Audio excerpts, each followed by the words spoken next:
All right, so I called this meeting because we have had 48 applicants for the Phoenix Awards. Those consist of the PhD or doctoral Phoenix Award, the Master's Phoenix Award, the Faculty Phoenix Award, and the Outstanding Graduate Teaching Assistant Award. So what our strategies have been in the past was that we would have our Phoenix Award committee be the judges. And on that committee, I have about 9 individuals. And with 9 individuals, we try not to overwhelm them with too many applications. So we try to assign them only 3 applicants or less. And then because we want to present the most unbiased judging experience, we ask that each applicant be judged twice by 2 different judges. So basically what that means is I have 2 judges for any 1 applicant, right? So I went through 9 people pretty quickly when I have 48 applicants, which is really what? That is 6, and then 4, 8, 9. So we got like 96 or so if everybody's being judged twice. So with that being said, I had to reach out to our Policy and Procedures Committee, which is you guys. So with my Policy and Procedures Committee, I have 2 people that were listed that are really not on the committee. Why? Because they graduated in the fall. So I'm down to like 7 people or 8 people on the Policy Procedures Committee. And it helped, but we still had applicants remaining. So then what did I do? I fell back onto my executive board members for GPSGA. So that would be our president, vice president, secretary, treasurer, people like that. So I have sent an email out to them, and some of them are participating in today's meeting, requesting their assistance in helping us judge these applications because we have a lot. So I wanted to give you guys a briefing on how the judging process is going to work. Does anybody have questions so far as to why the meeting's been called and what your purpose is today? Okay, so what I'm going to be doing probably by the end of tonight, that's my goal, is to send an individual email to each of my judges. And it will contain a list of 3 candidates or 3 applicants. And I'll have their names. And then I will also attach their application documents to that email. And I've tried to consolidate all of their paperwork into one PDF for that candidate. So for example, say if I was applying and I submitted my professional statement, I submitted a transcript, and I submitted my curriculum vitae and references. That's 4 different things. I don't want 4 different documents because it's all for me, right? I consolidated all 4 of those or whatever documents they submitted into one document. Does that make sense? Okay, I tried to streamline it so that way it's all together. I tried to put it in the order that you'll be reviewing. So I think I put their curriculum vitae first, and then their transcripts, and then their personal statement. I tried to put it in that order because that's the order that we had, or Annette, she's here. Everybody thank Annette for creating our online judging rubric. So we now have an online rubric. And I think it's going to be easier for everyone because what you'll do, and I'll provide a link underneath that applicant's name, and you'll click on that link and it's going to open up to a Google form. And then there'll be questions, the review questions. So for example, the first section is we're going to determine whether that candidate is eligible, meaning did they submit the right information? And it'll ask you, did they submit a curriculum vitae? Did they submit a transcript? Did they submit references?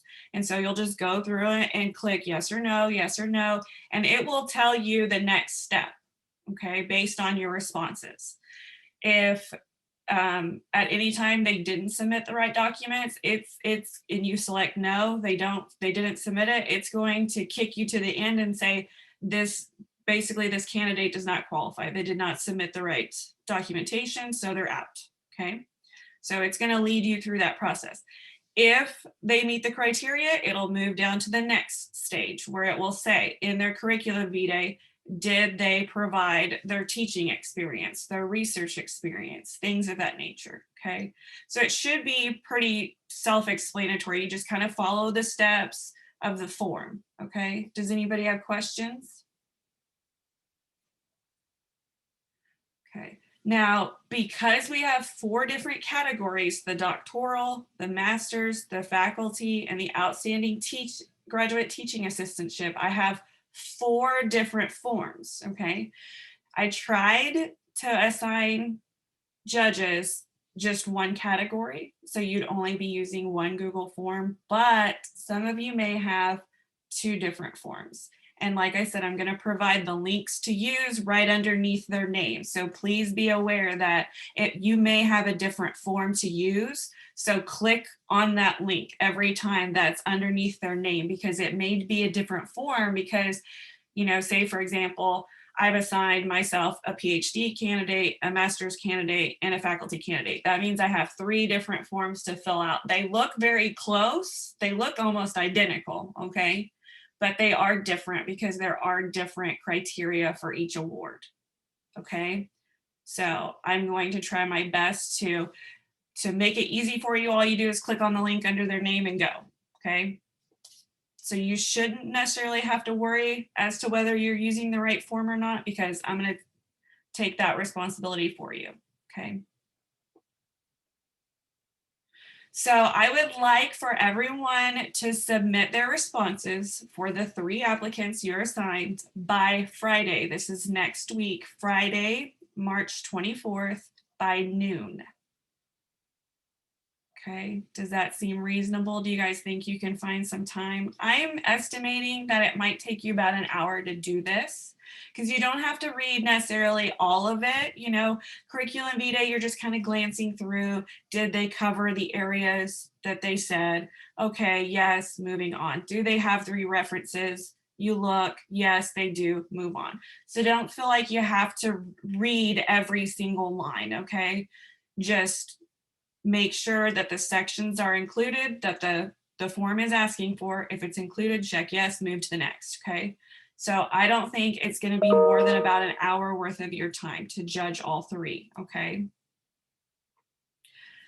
Our goal is, once we have submitted, I'm calling this kind of our pre-judging form. On Friday, I'm going to hold a meeting. I think it's around 2, and I can invite everyone. And what we're going to do, my Phoenix Award Committee members are required to be there, because we're going to look at the scores that have been submitted, and we're going to rule out any tiebreakers. Okay, so we're going to use the material that you submit to help us identify who the winners are. And if there's tiebreakers, then that's when we're going to start looking at the applicants more closer and determining who is our winner. And if we have ties, we might even have to contact their references, okay? We want to have winners submitted to the graduate college by March 31st. So that would be a week and a half from now on a Wednesday. That is our goal. So next Friday, we're gonna make selections or contact references, and that will give us a few days of the following week to make our final selections. Right? Any questions? I know you guys just kind of got thrown into the mix, and I am so sorry. I didn't realize how many applicants we were going to have, and I was not aware that we were going to be judging a candidate twice and then averaging those scores. And so we really had to ask all hands on deck for this for this award opportunity.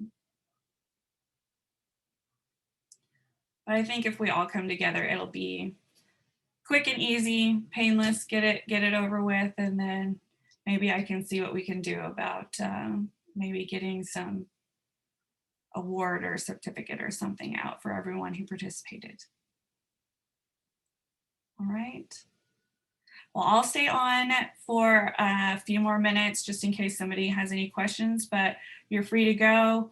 I will try to get those emails out to you this evening, and you can respond to that email if you have questions later on whenever you get started judging, okay? Thank you for coming. I appreciate it. Thank you, Megan. You're doing an awesome job. Thanks for. Oh, thank you, Marcia. I appreciate that. Thank you.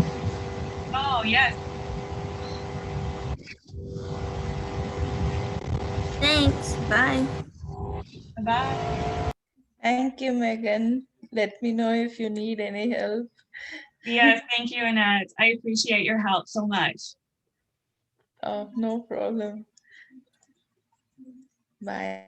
Bye-bye. Good job. And that would be it will really definitely enhance the process and also facilitate that to, you know, be more standardized. So yes, I'm really excited to see how our form works, and if it does well, then maybe we Sam and I have discussed, you know, maybe increasing instead of just doing 3 applicants per person. You know, it's so streamlined hopefully now that they can do, you know, maybe 5 or 6 candidates, and then that way we don't have to recruit so many people to come help us. So all right. Yeah. Well, I am. Well, so Megan. Yeah, sorry, just one question, Megan. So after when we submit those forms, and I saw the invitation for next Friday as well, so we'll just participate kind of in that process when you guys are going through, you know, what we submitted and kind of averaging them out, right? Is that what that meeting's for? Yes, and if you can't attend, it's okay. I'm just asking that definitely my Phoenix Award Committee be there because I want them to follow through the entire process, whereas my Policies and Procedures Committee and then the executive board members, I know have other you know, priorities, and so they do not have to attend if they don't want to, but they are sure welcome to attend if they wish. So. Yeah, no, I will be there. I'm just, you know, wondering, I think it'll be, you know, interesting and also good to know how the process works and stuff, and just, you know, so I think you're doing an awesome job. I'll definitely be there and, you know, submit all the related information before noon. So yeah. Great, thank you so much. I appreciate your willingness to help in this project. So. Yeah. Thank you, Megan. You're doing a really awesome job because the meeting, the explanation was very clear. So good. Awesome. All right.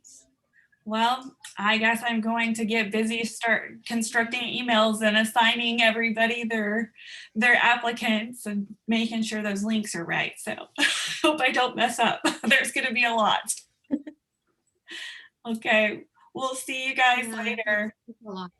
Thank you. Thank you. Good job, All right, Megan. bye. Bye. Bye-bye. Bye.